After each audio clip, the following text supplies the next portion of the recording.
Midnight shift. You are Marcus, the night security guard, and the job has always come with its own kind of quiet terror. Tonight, clouds choke the moon and pour smeared reflections over cracked linoleum as you step into the husk of St. Dymphna Hospital. Your flashlight beam carves trembling shadows across the lobby, where every echo feels deliberate, practiced, rehearsed just for you. The scent, faint antiseptic clinging to the walls, mingles with mildew. The old security desk stands as a bulwark against the sea of emptiness. Its radios and monitors useless, everything ancient, resigned. As midnight ticks over, you check your rounds list, but it's routine. The numbered wings, the pharmacy, and finally, the locked psychiatric ward. Something about the psychiatric wing has always gnawed at you. The hospital shut down years ago, its ghosts sealed in aging paperwork and the memories of nurses long gone. Psychiatric remains strictly barred, a rusty iron gate padlocked, key held in the chief's office. Sometimes, in the hours between 2 and 3, you swear the corridor beyond glimmers, or maybe you imagine it. Floorboards moan under your boots. A draft fingers your collar.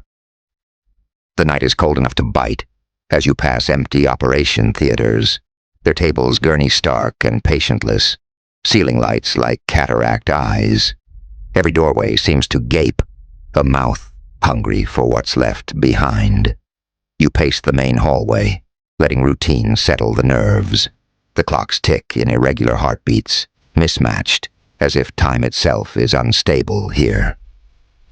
Somewhere in the bowels of the hospital a pipe rattles, a gust howls, a gurney wheel creaks. You are alone, and not alone. Tonight, however, something changes. Your patrol takes you past the psychiatric ward at 12:17 a.m. You pause. From behind the iron gate, through a sliver between the doors, a sound rises, soft at first, like wind brushing the tunnels beneath the city. Then you hear it. Whispers, just beyond the steel and thick institutional paint, voices trickling through the cracks. Their cadence is layered, male and female and neither, at once frantic and serene. The syllables are elliptical, a language you do not know, or perhaps words so broken that knowing them would mean never sleeping again. Marcus, they say. Or maybe it's the wind teasing the memory of your name. Except you're certain now. The voices grow in confidence with every breath you draw. You press your ear to the door. The whispers nest inside your skull, and the corridor loses its shape. Time sharpens, every second precise and cruel, and you sense a tug. Invitation or warning. Heart galloping, you back away, but the whispers surge, coming, until you stagger to the end of the hall and find sanctuary in the green-lit emergency exit sign. The rest of your rounds are poisoned with doubt. You replay every syllable. Marcus, laced with secrets, promises, threats. You finish your circuits, return to the ward, and this time the whispers are silent. Instead, a single sobbing gasp slides from the darkness. Your knees tremble. You check your radio. It's dead. You consider calling for backup, but you are alone on shift. The chief trusts you. It is only you and the dying machinery and the ward. The hospital seems to breathe with you. Slow, shallow inhalations. The whispers begin again. 1,000 voices shivering in the air behind locked doors. Your flashlight reveals nothing through the narrow windows. Only blank beds and peeling wallpaper. But you are certain something moves. A shadow flickering in the periphery. Pressing closer, you catch your own distorted reflection in the safety glass. The whispers bend and twist, pouring images into your head. Faces, hands, eyes like broken marbles, lips stitched shut and still speaking. You touch the door, and the metal is warm. Something is waiting. You step away. The corridor seems longer, darker. Each bulb overhead flickers in sequence, and the ward's door clatters, locked but trembling with pressure from the other side. You watch, transfixed, as the paint blisters. It feels as if the entire hospital is suspended, watching your decision. The rest of the shift crawls. You return again and again to the psychiatric doors, each time expecting silence, but instead hearing laughter, sobbing, singing, sometimes all at once.